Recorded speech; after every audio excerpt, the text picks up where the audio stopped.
In today's episode of BNA Sports Talk, we're talking about the schedule, even though it was released 2 weeks ago. So, yeah, it's still relevant because we haven't played any games yet, right? Rookie expectations and thoughts going into the season and offensive line projections. How good can we be this year and who's going to be starting? So let's get into it. Let's put a 2-minute timer on it talking about the schedule. I do think it's going to be slightly harder than last year. Like on paper it is. But remember when we had to face Green Bay, Baltimore, and we thought those games would be difficult. And then we're like, oh, Seahawks, we should beat them. And end up being a hard game. So you don't quite know. Obviously, we play the NFC West, and we play the AFC. What division? And then the AFC East. So the two pretty hard divisions there. So I do think it's gonna be harder than last year. So it's gonna be more important now than ever to start off strong. So you take a look at the first couple of games of the year. We start off against the Cardinals, the 49ers, the Cowboys.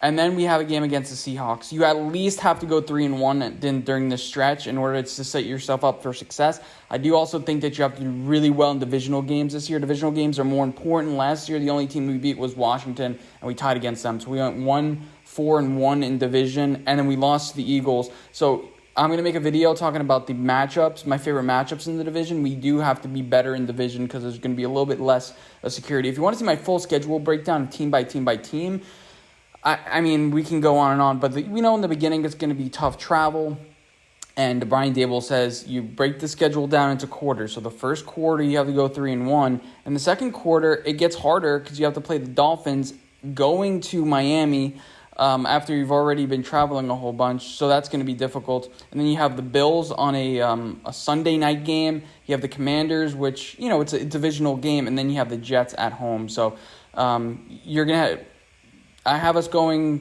being 4-4 down that stretch, and then towards the end, I do think the Raiders, Saints, they're going to be beatable. With all these rookies coming in, and we have a pretty young team, it's going to be baptism by fire. I'm going to show you in a second my rookie expectations, but these guys are going to have to step up, and they're going to have to step up pretty quickly and be productive. And overall, I think we're going to be 9-8. Optimism Giants fan has us at 10-7. So let's go into the next section, rookie thoughts.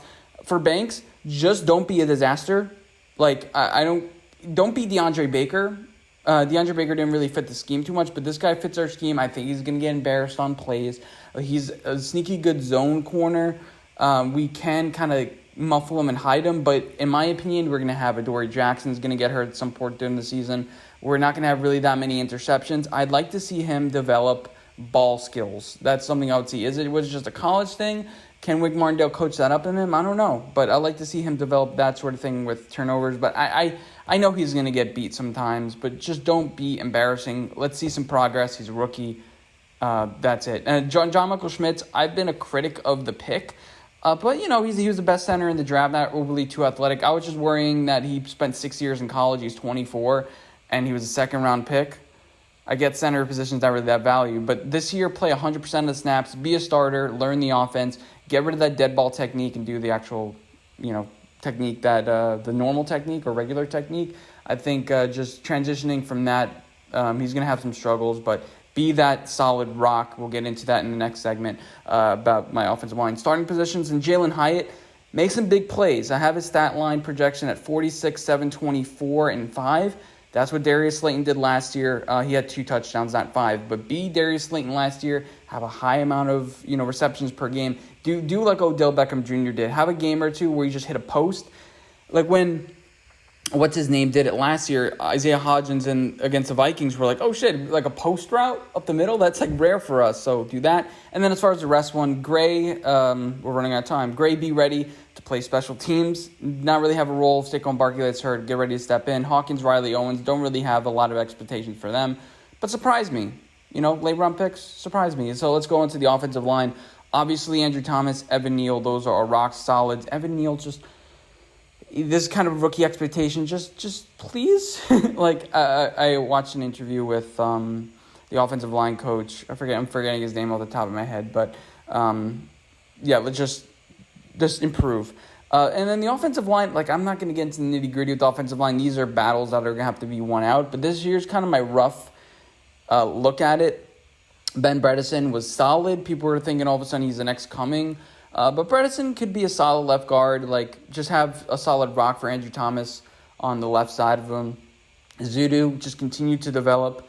He had battling with a couple injuries last year. Bredesen, and if he does develop, have him as a starter.